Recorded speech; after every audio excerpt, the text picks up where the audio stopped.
martial arts is the fight of your life. Scientific street fighting is gonna happen tonight. You better knuckle up, boy, or you're paying.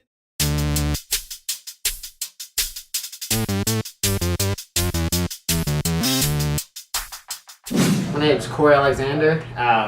I grew up in Ohio. I was born in Ohio, grew up in Tennessee. I moved here my freshman year of high school. Wrestled here for all through high school, and then that's kind of my gateway through how I got into MMA. Hey, you know, I beat his ass one time back in grade school. He's followed me around long ever since, you know, tagging along, you know. I'll be out somewhere, I see him, I'm like, how'd you get here? Man, he just followed me around, you know. Oh, this is about Cory, though. Not me, Cory. When I wrestled, I had 2 region titles. I ended up finishing 3rd my senior year of high school. I actually wrestled against Dustin Ortiz, who's in the UFC now. Me and him competed for 3rd and 4th at state, and I ended up beating him there, and then we fought later. And that's a whole different story. I'll get into that later, I'm sure. Yeah, man, it's actually more or less how I got started in fighting. Cory and I wrestled together. He did really well in his senior year. Good wrestler coming out of high school. Honestly, I knew Cory back in high school a little bit. He went to Northwest, I went to Ross U. I beat him in track. He used to run track, smashed him, smoked him. You know? So he was super slow. I remember was running this 4x4 one time, hulked him down, just passed him. We weren't even the same leg. Oh, okay. Okay. Next question. He was still in high school, actually. He fought for the first time at 18 after training for 3 days. My very first fight, you know, I was told that my wrestling would be all I needed for the fight to win. So I went in about a minute and a half. I took him down and ground and pounded and finished him. Back then, we used to just go, as Nate Landwehr likes to say, we'd go ham all the time. That's just what we did to train, we just beat each other up. So, my 5th, I want to say 5th or 6th AMI fight, I fought for my first title, and that was actually at 155 pounds. And when I was at AMI, I might have walked around about 128 pounds soaking wet. I was little then, still little, but littler, smaller. But it was just this guy. He was real cocky and arrogant. His opponent dropped out, and my opponent dropped out. So they asked him if he'd be okay if I fought him, and he looked over down at me and was like, "This little mother," and he was like, "Yeah." So I told Mike, because Mike was kind of sketchy about it. I was like, "Yeah, we're doing this fight." And about 45 seconds later, I had my hand raised, I ground and pounded him out, and that was my first title. Then he ended up starting to fight a little bit after my senior year. It was the next year, so I guess naturally, you know, I found out where he was. He was doing really well as an amateur. My AMI career was pretty quick. I only went 3 rounds with one person. Everybody else I finished in the first round. So I ended up going there. Been there ever since. So I've been teammates with him ever since high school. Oh man, Team Wildside. That was where I began. Mike was coaching over there originally. It's a gym out in Woodlawn. And it was me, Chris Coggins, Zach Odom, and a few other people that are actually here now. Cory came into the gym years ago when we were in the Wild Side out in the woods, which actually had a really great team. He came into the gym. He was probably about 118 pounds. He had on a shirt that was 8 sizes too big that hung down to his knees. His Jordans untied, pants tight rolled, sagging off. He was a mess. He was a mess. After that disband, we had, I don't know, maybe like about a year in between. We're like, me and Nate and Chris and some of the guys that are still pretty serious about fighting, we're like, man, we have nowhere to train. And then I found out that Nate and Chris were coming up, they started coming up here because this was the only gym in town to train at. Cory was training in Wildside at another location, and that gym closed down, and they needed a place to train. So I was like, you know what? Me and my buddy Jesse, we came up. I checked it out once. I was like, yeah, man, it's pretty good. Then I didn't come back for about a month. And I came back and I started training again. And Ron asked me, I think like this, either the first or second day, he was like, hey, I got offered this 25 fight, and I was the only 125er. So he was like, "You want to take it? If so, you have to be here. You have to train under the gym. You have to, everything is under SSF's name." It was actually in Virginia. It was right outside of DC, actually, in Fairfax. And Ron and Mike didn't get along at the time, and I always had Mike in my corner for every single fight before that. So I told Ron, I was like, "Hey man, Mike's always been there. I want him in my corner, but I also want you in my corner. I'm training under your gym now. I want you and I want him both in my corner." So we met at about 6 in the morning to head out to DC. We all had to ride in this little, I think it's some form of a Lincoln LS maybe. We're all jam-packed in this small car, and they had no choice but to chit-chat with each other. So, long story short, they started to get along after they finally met each other and talked back and forth. They began to get along, and that's kind of what brought Mike here today. Is he about 2 weeks after my fight, Ron asked him if he would like to actually start, coaching and teaching the guys here, because I think they had just lost some of their instructors, and Ron had, his neck had been bothering him or something like that, and he was kind of wanting to just run the gym, no longer really instruct. Mike and I started talking, Cory, and they came over and started training. And then Mike came over and started teaching, and he's been part of the group for, I don't know, maybe 6 years now? 5 years, something like that? I'm not sure. It's been a while though. Mike's here, Ron's here, we're, a bunch of the Wild Side guys are here now, and we're all Team SSF now.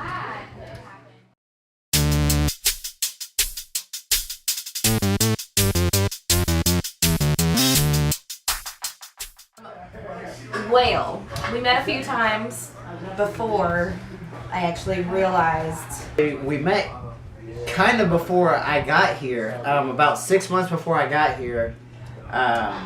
There was a UFC fight being shown at it's not the Lodge anymore, it's Overtime now, but it was called the Lodge, and there was a Halloween party, and a bunch of the SSF guys were up there. I thought the first time we met was in the gym next door whenever we were sparring during Muay Thai class.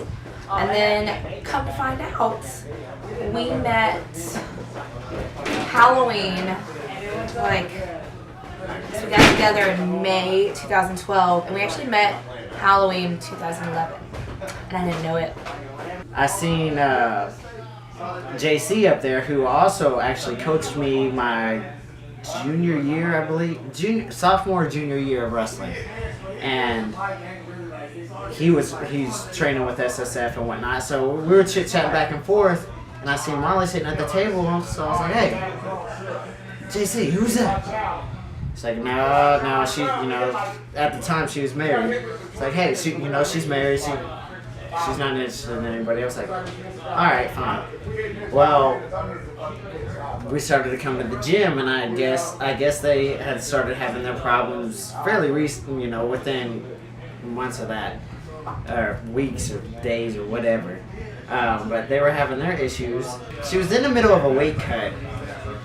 She was getting ready for a fight. We were chit-chatting a little bit about the weight cut, how it was going and whatnot. And she, we were having a casual conversation about it. Well, then shortly afterwards, I don't know, probably a week after the fight, she had just won fairly quickly. She was back in the gym, and after one of the practices, we talked a little more, and I asked her if she wanted to go down to the river. And, we'd go walk down the river and have, I can't remember, we got something to eat. Oh, we got a Sonic Blast. We went down to the river, and we were eating them and walking down the river, just talking and whatnot. And that was one thing led to another. We talked every day for, God knows, unfortunately, probably up until now. Not unfortunately, but.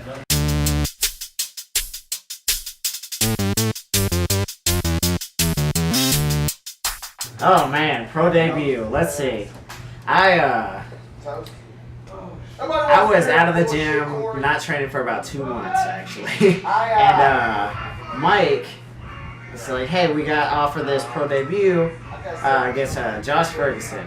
He actually was he was on the Ultimate Fighter already once at that point, and I think he was 3-1 or 4-1, something like that.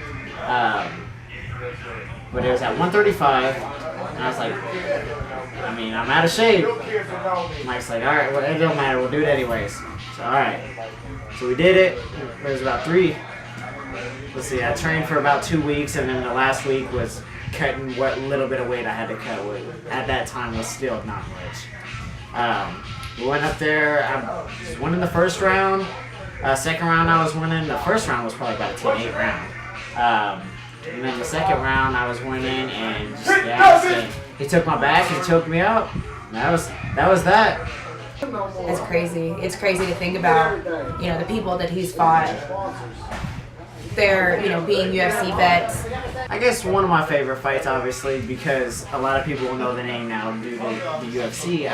Dustin Ortiz, who is my 6th professional fight. He, I think it was his 4th or 5th.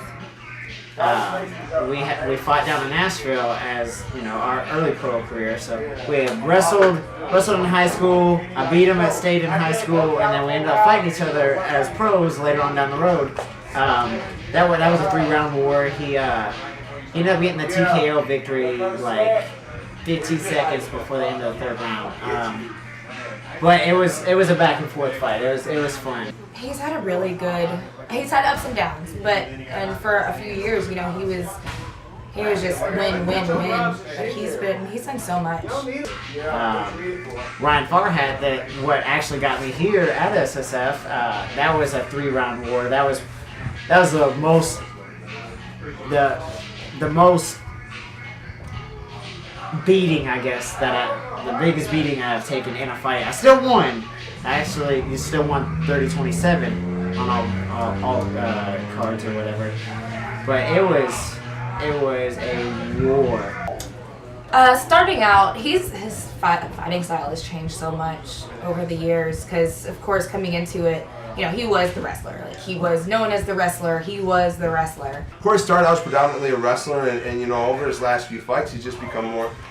Last probably, I'd say 7 or 8 fights, he's just become more comfortable striking. You know, he started working as striking, and then he started, you know, really expanding on it, and to the point that he is actually more comfortable now standing up. Cory, wiry, you know, but technical, a little patient sometimes. It just depends when Cory shows up, you know. Because it's more fun to just stand and bang than, you know, just go into the ground and, you know, get the takedowns, and he will. But now he's kind of evolved into a well-rounded, but he's definitely more of a stand-up fighter now. Honestly, he's probably got like the best transition from stand-up back to takedown, back to stand-up that I've seen. Very, very well-rounded. He started off being a really good wrestler, and now he's become a really good striker, and I haven't seen wrestling in him for a while. So, I miss the wrestling, you know? There's a Cory that comes in as a straight fucking savage, right? He's gonna kill you. And then Cory comes in kind of mentally. He's still talented, but you know. Cody Gableman fight, that was another fun one. I just went in there and did pretty much whatever I wanted to do. He was supposed to be like the next best thing. He was about to be. He was on like UFC's young to watch list and this and that, and he had only had 2 professional fights. And I went through and dominated him in like 3.5 minutes. I hate when he fights. I hated it. I didn't realize I was gonna be that bad. And then, speaking of like wars, CJ Hamilton, I just fought for on Valor a couple months ago. Man, he fought those 5 rounds a little bit ago against Valor. I mean, he came up short at the end, but he was going 5 rounds, you know what I mean? That was 5 rounds of just back and forth. That was by far my funnest fight. Getting dropped and then standing up and dropping him, and then him standing up and dropping me. It was fun. That was what fighting is all about. It didn't matter. We had a blast. We put on a great show for the crowd. The crowd, I'm sure, enjoyed it. We go 3 rounds. It's hard. You go 5 rounds. Hey, it takes a man to do that. And then he got to go to the UFC tryouts a few years back up in New York with Chris Coggins too. And that was the first time that he was ever on a plane. And then, which is crazy because the second time he was on a plane was less than a year ago, going to Russia. And then, of course, going over to Russia to fight. I can't pronounce his name well. I think like it's Mikhail or Michael Sanders or Saunders, something like that. He actually is out of Finland. He's a national champ wrestler out of Finland. But I ended up losing in actually there was like 3 or 4 seconds left in the first round. I got my back taken, and I didn't know how much time was left in the round. You couldn't hear the clackers over in Russia because they had them out in the middle of the crowd. So when they went off, you just couldn't hear them. So I ended up tapping with like 3 seconds. I'm pretty sure it was about 3 seconds on the clock. But just going over to Russia and that whole experience was pretty awesome. And so many different fight organizations. He's gone overseas. He's fought international. It's just, I mean, signing a multi-fight contract deal with, it's astounding.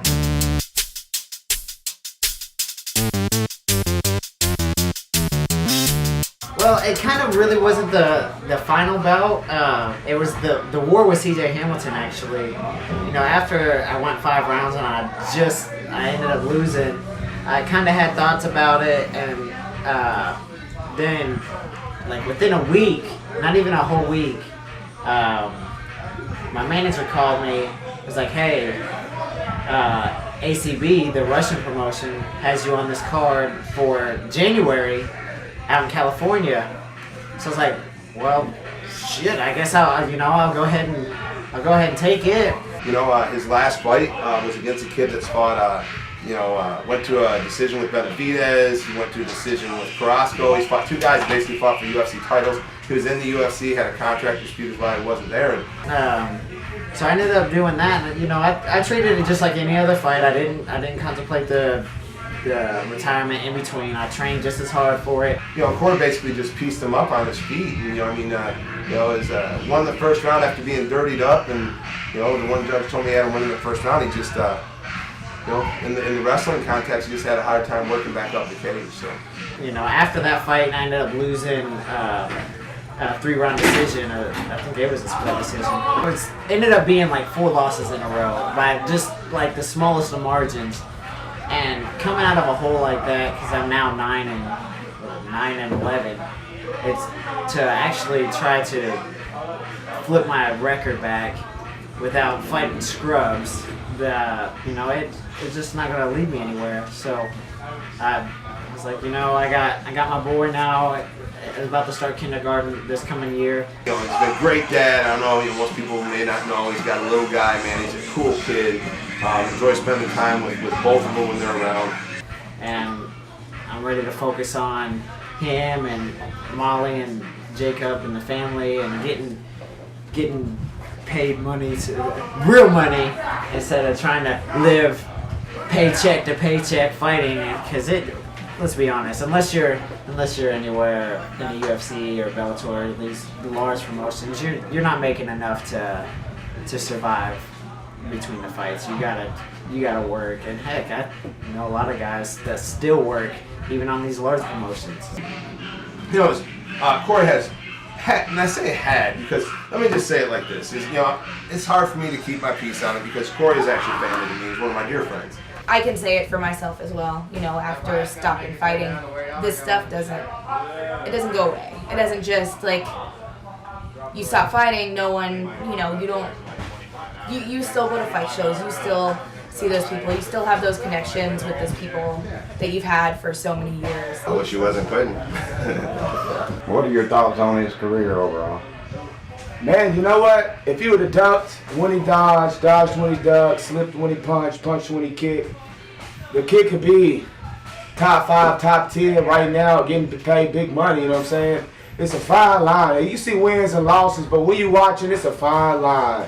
He's way more talented than what his record shows. And I think if he, in the earlier days, if he would have trained more for the fights, he would have, instead of just jumping in and fighting, he would have been a lot further ahead than he is, Like I said, probably one of the more well-rounded guys. I thought he had the potential to be one of the better guys in the world. It's just, we play a dangerous game, you know what I mean? It's always 50-50. Two guys go in, one guy comes out on top, so. And it's a shame because he is super talented, Just, back in the day, he was fighting pro at every weight, any fight that was offered to him, so. He's gotten fat already. I think he looks like he weighs 158. He said 44. I swear. I was ready. Plus my body. Man, I'm only 27. I feel like I'm 47 already. I'm ready to heal my body up a little bit, or as best as possible.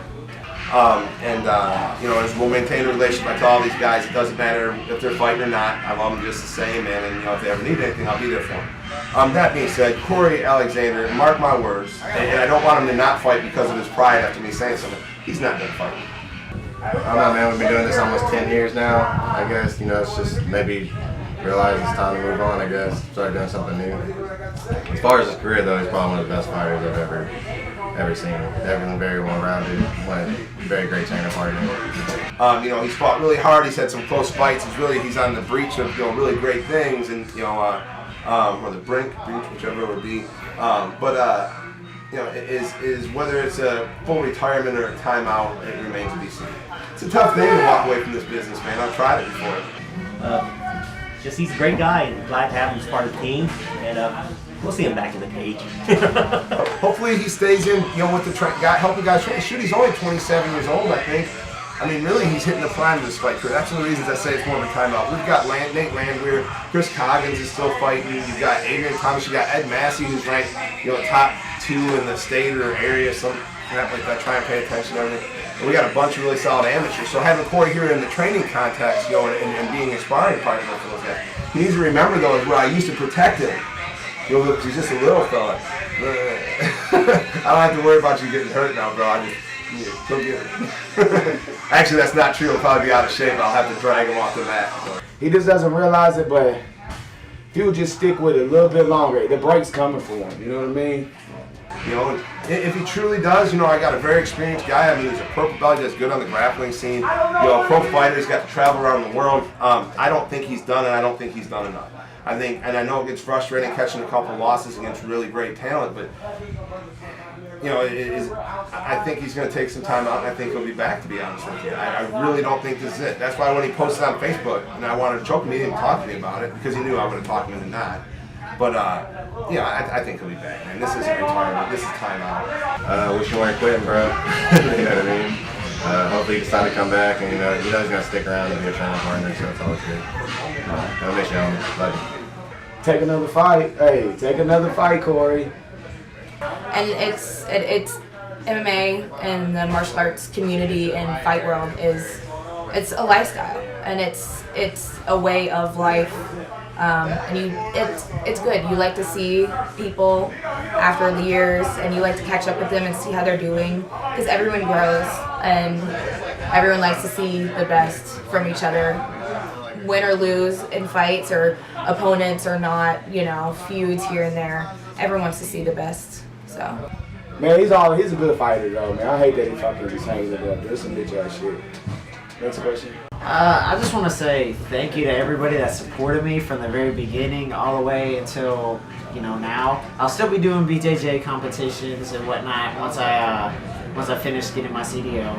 Just having him here, SSF, I'm sure he'll support it until the day he's old and crippled, which I'll be gone by then in one way or another. And I want to thank all the people around it. I want to thank Ron and you guys. Duckett's have always been around. We really appreciate them. If you don't get a chance to see them, they got the cameras in my faces right now and everything. But thank myself. No, I'm kidding, but no Conor McGregor ass. I mean, a little bit. It's not hard work, but no, man. In seriousness, Cory's been a great friend and a great competitor. Thank you to everyone that has supported him over the years. So many sponsors to even begin to throw out. I know some, of course, some big ones. Double Tap Tactical, Budweiser, Parksville, Sid Lowry, SSF, of course. But I want to thank everybody for their support, family, friends, teammates. I'm not going to say any names because there's so many that I don't want to forget anybody. So thank you to all of them, my sponsors, my gyms, my coaches, my managers, everybody. Thank you guys. Everyone's done a lot for him, and he sucks at not just saying thank yous, but you know, it means a lot that everyone has been backing him as long as they have, and you know, supporting him. And I know I can say that because I get to, you know, see the behind the scenes stuff. So he genuinely appreciates everyone being there for him. Okay, thank you. Favorite Cory related story? You should have prepared me for that question. Man, there's so many of them, honestly. Fucking dance, man. You go out to the club with a boy dancing. Huh. Oh, that's so many to go through. We've been friends for years now, so it probably has nothing to do with MMA. So, we had a guy come in and cross train one time, and like, I guess he was trying to like really fight us during our sparring matches. And I remember the guy kneed Cory, and they kind of told him not to do it again. Well, the guy went to do it again. Cory caught the knee and picked the dude up with like one arm and slammed him and just started firing on him. It was probably one of the cooler moments I remember. So that, and I knocked myself out on the back of his head one time, so it was pretty fun. He and I went to Russia together for the first ACB fight.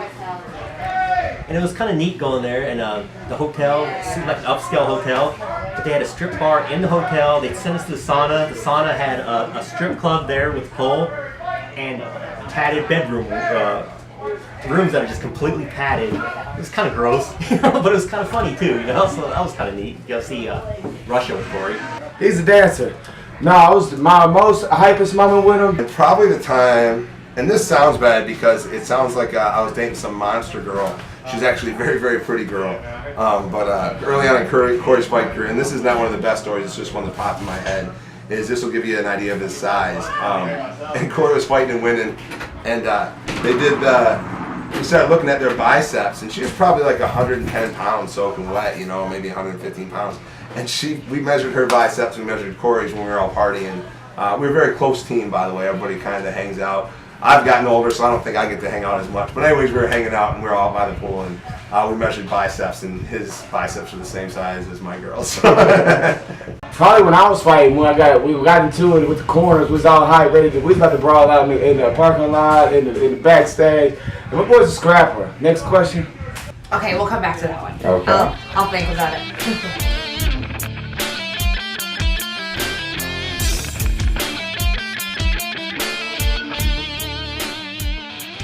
Cory, man. Calm down. You can talk your shit. I'm fucking pissed. Oh, are you? I'm highly fucking pissed. You know what pissed me off more? Was all these motherfuckers like, oh, congratulations, we wish you well. Like, no, fuck that. Fuck that. Where's the motherfuckers like, no, Cory, you're too talented, motherfucker, you dumb. Just do it 2 more years. At least rest till you're 30. Cory fought hard for his whole career, and shut up, Nate! Shut up, Nate! Anyways, You can't over the top it though. Work out in the truck. Maybe. Shift. Let's get Put some ready. weights on the shift. You got to get the foot pegs for it. Get your ass in there. Tell us your favorite Cory related story.